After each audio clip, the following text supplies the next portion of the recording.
guys, welcome back to my channel, or if you're new here, hello, hi, welcome to this fourth installment, right? This is the fourth video in the end of the year series that I am doing all through the week. And if you want to know more information about it, there's a video down in the description box below where I make this announcement.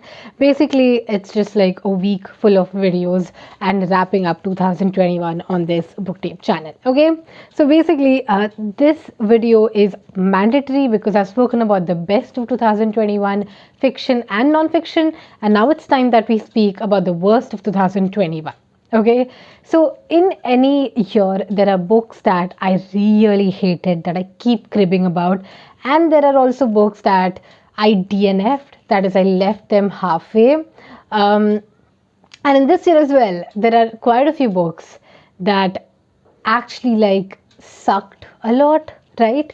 And this video is dedicated to those books. So basically how this video is going to flow is, the first part of the video would be the DNFs. The DNFs mean books that I did not finish. So DNF stands for did not finish. And the second part of the video would be the books that I read but I absolutely hated.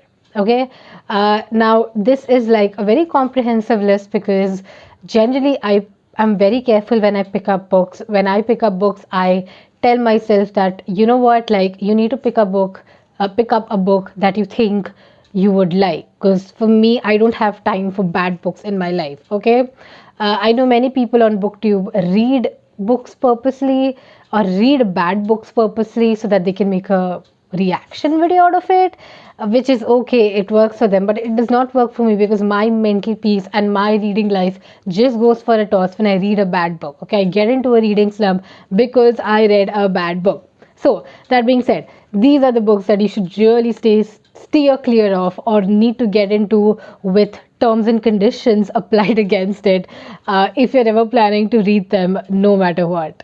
So reading glasses on, and let's get started. So the first book that I DNF'd this year was actually The Lost Homestead by Marina Wheeler. Okay, so basically this was one of my initial disappointments of the year. I have a review from January on my Goodreads, and this is in my read list because I read more than 50% of the book and I just decided, nope, this is not what I want to read anymore. Basically, the book is a kind of, I would say, an ode to Marina Wheeler's mother, who was an Indian. Okay, she actually married a British journalist named Mr. Wheeler, and that's how she came to London. And it kind of talks about her experience, the mother's experience during the partition, and how did they survive post that. But I just felt like the entire book was a whitewashed version of British colonialism, and more importantly, it was just the book came from an extreme place of privilege because after the partition, a lot of people when they moved across, they only had the cloth on their back. Literally, like, they did not have a single penny. But Marina Wheeler's mother's family was very fortunate that they could move, and they moved next door to the High Commissioner of Canada to India, and she was friends with the Canadian High Commissioner's daughter as well. And they actually moved to this area in Delhi, which is pretty posh. I think it says golf something. I don't remember the name because I don't know much about Delhi, but yeah, it's here, as you can see. The thing is that this book will not work for you if you are an Indian, simply because of the whitewashed way that things are spoken about in this book, like how Britishers helped Indians become something, and also it talks about a lot of privilege that came along with the family. Basically, I know the exact spot where I DNF the book. The exact spot was when someone in the book was justifying the Indian railroad system, right? The Indian railways. So basically, if you do not know, the Indian railways, a lot of people with the colonial mindset say that, oh, the Indian Railways is like a gift that the Britishers gave to India. But unfortunately, the fact is that the whole railroad or the railway system was actually built by Indian laborers for British benefit. Okay, like there was no white person who sat at the rail track and, he was not fixing up those metal plates, right? And that's where I stopped reading the book, because it was just too annoying and too whitewashed, and it was just justifying colonialism on a whole new front. Okay, I can rant about this book more, but let me just leave you with this thought that Marina Wheeler is the ex-wife of the current Prime Minister of the UK, called Mr. Boris Johnson. So, yeah, you know where that is coming from. And so, yeah, just don't read the book. If you're an Indian, or even if you are not an Indian, don't read this book. It just justifies colonialism, basically. And that being said, the next book that I DNF'd was actually La Miserable. Miserable? I don't know how to pronounce it in French. I'm very bad at this, but I DNF this, and the reason I DNF this is pretty much simple. I just felt like it was just too huge and too long. I don't have any hate for the book. It just felt like the book felt pointless to me after like 10-20%, and I just felt like, nope, not my thing. I'm not going to continue this book. But still, there are many people who like it. Maybe this book was not for me. Maybe you'll like it. Maybe try out like a sample of the audiobook or something, because I was doing audio plus ebook for this one. But yeah, like, your wish. You can try it out if you really like classics, but I'm not a classics person. That being said, the next book that I DNF'd was The Wizard of Crow, which is actually a book from Kenya. And it talks about, like, it's supposed to be satire. And the reason I DNF this book, sorry, Paula, I know I DNF this. I DNF'd Paula's favorite book, Paula from Draw Your Book. The reason I DNF this is simply because of the fact that the whole book was in a catch-22 situation. So those of you who do not know, I had also DNF catch-22, or Catch-22 has been on hold for so many years now, and I've never gotten back to the book. And the book just kept getting into Catch-22 situations, moving in circles, and that really annoyed me, and that's why it was not working out for me. Plus, the book is like pretty huge, so I did not want to go through like a Catch-22 situation every time something happens, so I ended up DNFing it. But in my opinion, if you are a fan of satire, and if you're a fan of political satire, like things like that, then maybe you should go and give this a try. Maybe read the sample on Kindle and then maybe decide to buy it. But it's a huge ass book. Just warning you there. So yeah. And the last book that I DNF this year, yeah, there are a few DNFs, like very few. The thing is that I try my best not to DNF a book, but then when the book just gets too unbearable, I just feel like, nope, I'm bailing out. Okay. Yeah, the last book that I DNF this year was sorry, I don't want any hate for this. It's On Earth We Are Briefly Gorgeous by Ocean Wong, which is a Bookstagram favorite, to be very honest. And that's why I picked it up in the first place, because the book was doing a lot of rounds. And the reason I simply DNF'd is because it was not affecting me. Okay, like I decided that, like, I had already had quite a few bad reads this year, such that I just felt like, nah, like I don't want to do this anymore. Okay, like even if I finish the book, I will remember this experience and only give it a 3, and 3 for me is just like average, and I don't want to read average books and spend time reading average books. And I just returned the book, like that's it. Like I did not want to see more of it.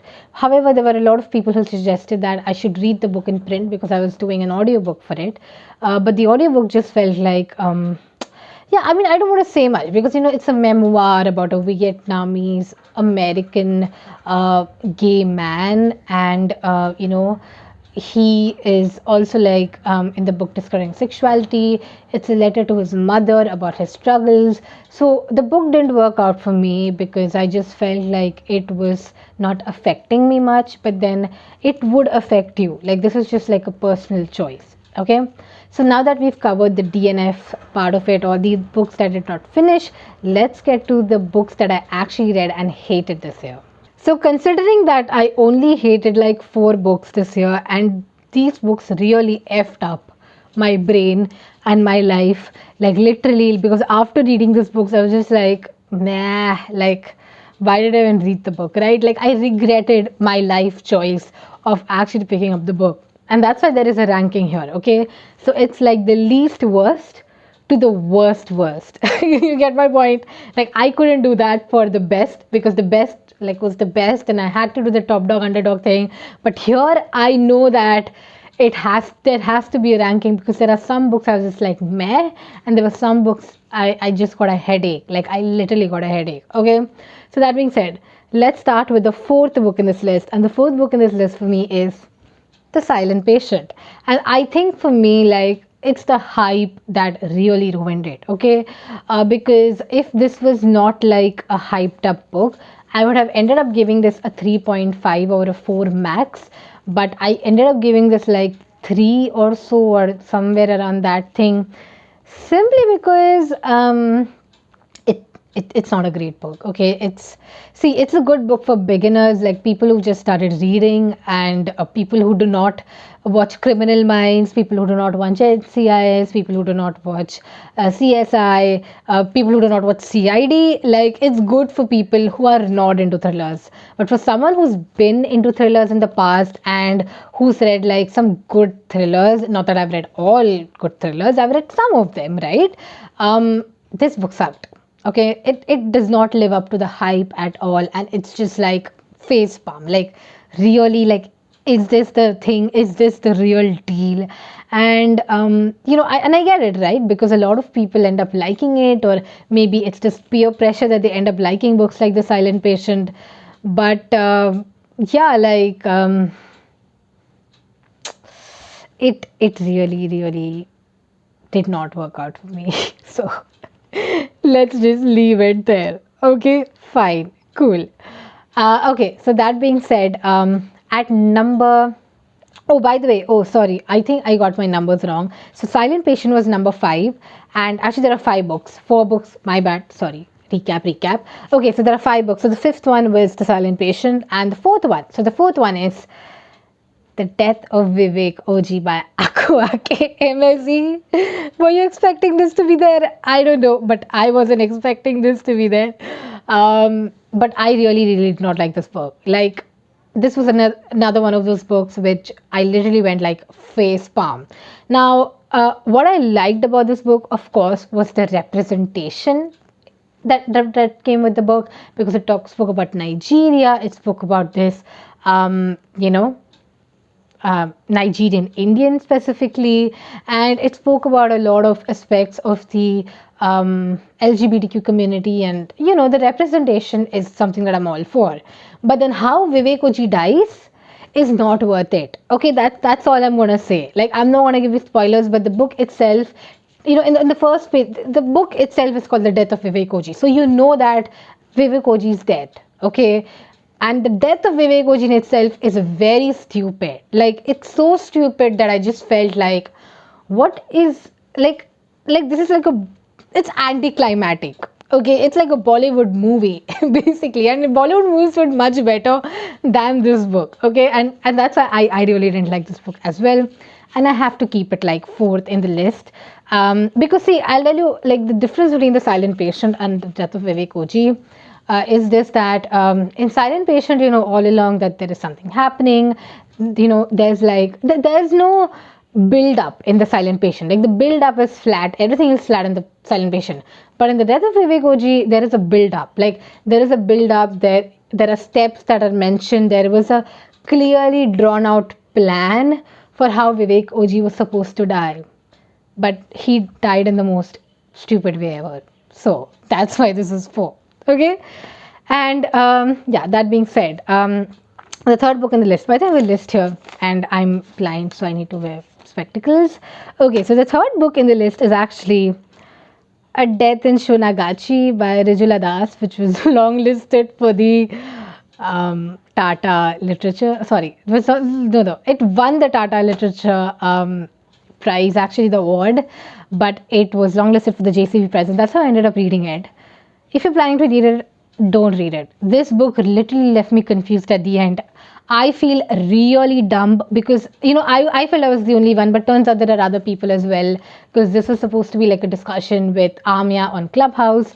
And yeah, basically, I still do not know who killed the person who got murdered. You get my point? Like, I still don't understand who murdered the victim. You get my point? Like, and this book kind of promotes itself as a thriller. The book promotes itself as this thriller set in Calcutta. And let me tell you, the only thing I liked about this book was the backdrop of Calcutta and how Calcutta looks. And I did give my book time to this book. Okay, this book got enough time. I kind of reread some parts as well, just to understand who was the killer, and I still don't have answers. So I just felt like that was very stupid, because when you are advertising a book as a thriller, I think you should be very clear on who your murderer is, and you are not even like, you're leaving it very open-ended. Like, that's what I felt. You just leaving that whole plot open-ended with sucked big time. Okay, and the only reason why you should read this book is for the picturesque description of Calcutta and Shonagachi. That's the only reason. Otherwise, I don't find any reason why this book even exists. And I don't even know how did it win the award. So don't ask me that. Even I was shocked about the same. Okay. And that being said, we are down to like the top two, because I think everybody knows my top one. If you've been following me on my weekly reads, if you've been following on my monthly wrap ups, if you've been consistently here on my channel, you know what's number one in this list. Okay.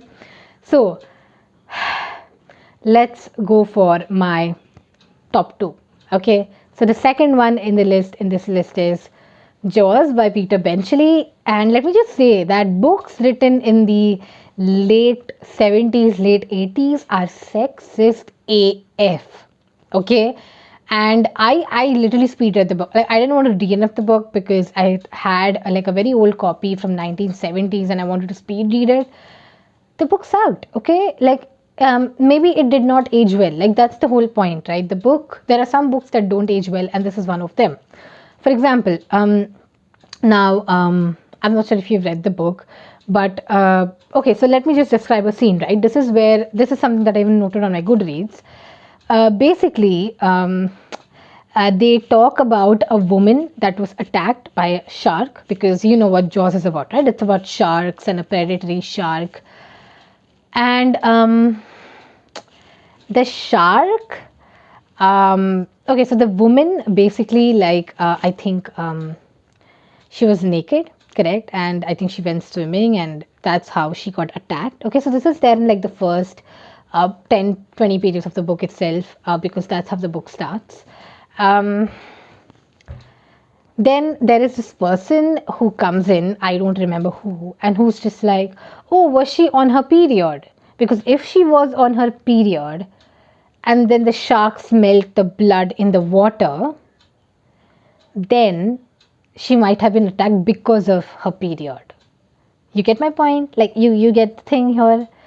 Now, who will tell this man that generally when women have periods, they don't necessarily go to a swimming pool, and even if they have to, like, you get tampons and all, so sure you can go, but you won't swim naked. Okay, like, you won't swim naked when you're on your period. When you're on your period, you're dying. You're already dying in the first 3 days. You're on your bed, you're like clutching your stomach with stomach pain, and you're like, help me, oh my god, why am I a woman? And now you're like, oh, was this girl on her period? Maybe she just stripped off her clothes with blood trickling down her thighs and went to swim naked. Yeah, you get the problem here. And that just made me snap. And I was like, nah, sir, this is not done here. I'm not going to listen to you. I don't want to DNF your work, but I'm going to speed read it and donate it to charity. That's it. And that's what I did. Okay. So yeah, just a warning if you're reading any book from 70s or 80s, because they tend to be super sexist AF, man. Like, seriously, I don't know why. Okay. So yeah, that's it. Okay. And now let's get to our number one. Okay. Our number one, because this book was the eventual book that gave me a headache. So if you've been following me again, you know this. But my worst book of 2021 is Wuthering Heights by Emily Bronte. Oops, did I say something bad? I don't know. I just feel like a lot of people love this book and I thought I would love it too. And I have like a beautiful like edition of it. It's that crossword penguin classic edition, which is like a good hardback. And I just felt really bad DNFing it, so I finished it anyway. Okay. If you've read the book, you know that this is about like a love triangle and stuff like that. And the love triangle was very, very toxic for me. Like it was just normal people part two. Okay. I have come to the realization that I do not like reading books about toxic relationships, especially when the couple involved are going back and forth continuously. And this is a trend because last year's worst book for me was Normal People, and this year's worst book for me is Wuthering Heights. And both of them have that same thing where they just go back and forth and back and forth and back and forth. Oh, now we're in love, now we're not in love, now we are in love, now we are not in love. Like, I really hate this trope. Okay, and I have decided that if there are any more books that I am destined to read, I'll just erase it off my destiny. Like literally go ahead and like use an eraser to erase it off. Honestly. The book actually gave me a headache because I finished it with a headache. Like later on then I had to like run an audiobook on 2x speed along with the physical book to actually finish it. But then yeah, it didn't work. The book just simply sucked. What can I say? But all that being said, I still believe that Emily Bronte wrote the book in a very tough time when she, when women were not allowed to write. And I got to know this through Virginia Woolf because I was reading one of her books, which said that people like Emily Bronte or Jane Austen, like they actually wrote their books in the I would say the foyer or the parlor. I'm not sure what you call it, like the living room. And anytime someone would come, including the maid or somebody, they had to like hide their manuscript, and that's how they wrote because women were not supposed to even like fathom writing books or fathom studying, for that matter. Like they were supposed to just look at house chores and things like that. So yeah, so that's it. Those are my list of DNFs and my worst works. And I don't think like many of these, like some of these actually would be bad, considering that you are a different reader and considering that I'm a different reader. I didn't like these books, but if you think that our tastes match a lot, then maybe you should not read the book. Like that's like for the best. But yeah, that being said, this is it for the video. This is the end of the video because I'm just wrapping it up quickly so that, we've been here for like, I think 10-13 minutes now. And thank you so much for watching this video. Do you have any worst reads of 2021? Let me know and I'll avoid that book for sure. So yeah, thank you so much for watching. Bye.